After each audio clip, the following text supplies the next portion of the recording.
Барлықтарыңа сәлем, сіздермен бірге мен Аям. Және де бүгінгі видеода қалай 2 айдың ішінде ұбт-ға дайындықты жақсырақ арттыруға және де мотивация төмендей кетсе не істеуге болатын жайлы сіздерге өзімнің кеңестерімді айта кетемін. Ең бірінші кеңесім, достар, не үшін ұбт тапсырайын деп жатсыңдар, соны анықтап алыңдар. Себебі кейбір адамдар, кейбір балалар ұбт-ны тек қана университетке Яғни кейбір оқушылар университетке түсу үшін ата-аналарын айтқандарымен ғана ұбт-ны тапсырады. Ал шын мәнінде өздері ұбт-ны тапсырғысы келмейді. Сендер бірінші өздерінің қалауларында түсінулерің керек. Осы сендер ұбт не үшін маңызды, алдағы мақсаттарыңды айқындап алуларына кеңес беремін. Екінші кеңесім, достар, ол мақсатты айқындап алдық. Мысалы, мен университетке түсу үшін мен қалаған мамандығым мұғалім пәні, ағылшын мұғалім пәні деп таңдап алдым. Енді келесі кезең, енді примерно неше балл алам деп ойлаңдар. Яғни примерно мен осы нағыз ұбт-тан 112 балл алсам, онда нағыз ұбт-дан мен 130 баллдан асыруым керек деп мақсат қойдым. Яғни 28, 18, 20 балл көтеру керек деген секілді. Сондай сияқты мақсат қойып алыңдар, неше балл көтерулерің керек деген секілді. Және де енді сендер қателіктермен жұмыс жасауларың қажет. Бұл үшінші кеңесім. Яғни сендер қателіктеріңді байқап, ұбт нәтижесімен байқай аласыңдар.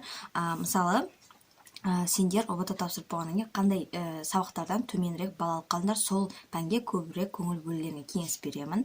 Мысалы, менде тарихтан 50-ден 35 балл алдым.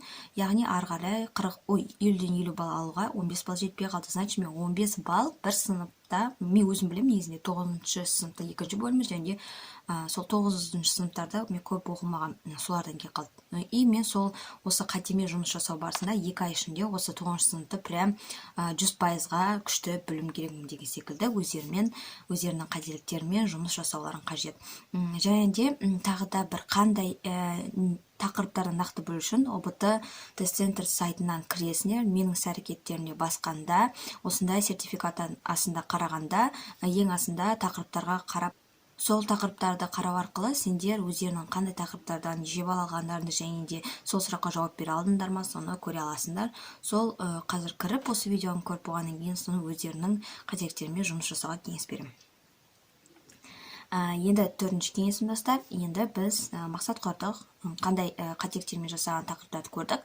Енді сол тақырыптардың барлығын 2 айға бөліп тастауымыз қажет. Тек қана бізде 2 ай, сонда 60 күн қалды, өте аз шынында да. Сондықтан да біз 60 күнге және де негізінде 2 ай деп ойламаңдар, себебі ол басталу уақыты. Ал шынымен бұл нағыз ұбт-ның барлығы 5-ші шілдеге дейін созылады. Сонда бізде максимум 3 ай бар. Сондықтан 3 айға біз былайынан спокойно прям 120-дан 130-дан асыруға шансымыз көп. Енді осылардың барлығын 2 айға бөліп тастаймыз және де сонымен күнделікті іс-әрекеттер жасаймыз. Және де алтыншы айтар кеңесім, ол ешқашанда сендер біреудің айтқандарын тыңдамаңдар. Яғни барлығы айтуы мүмкін, ой, соңғы қоңырауға дайындалуымыз керек, ойбай, вайске қатысуымыз керек деген секілді.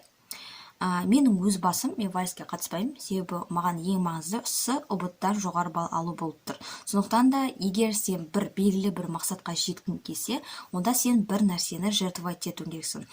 Мысалы, мен жертваға не қойдым? Яғни мен жаңағы соңғы қоңырауды қойдым. Соңғы қоңырауға тек қана мен өзім шығып, нетіп қана қатысам деп шештім. Просто лентам тағып дегендей. Ал вайске мен қатыспаймын дедім. Соңғы қоңырауды қойдым. Және де выпускнойды да қойдым. Выпускнойға да қатыспаймын. Мен оның орнына, олар дайындалып жатқан кезде, мен керісінше ұбт-ға дайындалу арқылы мен жоғары балл ала аламын. Келесі жертвовать еткен нәрсем ол достармен кездесу, түрлі отырыстарға, жиналыстарға бару. Мен оның барлығынан отказ бердім. Сол секілді сендер де сондай бір заттардан отказ берулерің керек, себебі сендерге ең маңызды нәрсе не екенін түсінулерің керек. Егер де барғыларың келсе бара беріңдер, бірақ балаларың сәйкесінше сондай төмен болады. Сондықтан да жертва жасау қажет. Және де енді соңғы айтатын нәрсе, барлығын қайталаңдар. Қайталау қажет, қайталау повторение мать учения дейді ғой, сондықтан да қайталауды ұмытпаймыз. Әрине де біз бәрін білеміз деп ойлаймыз, бірақ керісінше ми қайталаған сайын ғана біле бастайды. Және де мен сендерге, достар, прям мотивацияларын төмендеп баратса, не істеп жатқандарыңды білмей жатсаңдар, сабақ оқуға желанияларың болмай жатса, онда мен сендерге Қуаныш Айдар деген кісінің подкасттарын тыңдауға кеңес беремін. Ол негізінде ағылшыннан береді, өте күшті оқытады. ұбт-ға дайындықты бастаған кезде осы ағайға қатыссаңдар болады. Мен өте қуаныштымын. сол кісінің тапқаныма және де YouTube каналында тегін нұсқа талдаулар бар, яғни сол нұсқа талдауларды көру арқылы да сен жоғары балл жинай аласың. Сол кісінің арқасында мен осылай 42 балл жинадым деп айта аламын. Сондықтан да осы подкасттарды тыңдау арқылы мен күнделікті мотивация аламын деген секілді. Сондықтан да сендер де міндетті түрде тыңдаңдар. Бұл менің өзімнің жеке пікірім және де жеке сендерге кеңесім. Сендер еш өкінбесіңдер деген ойдамын.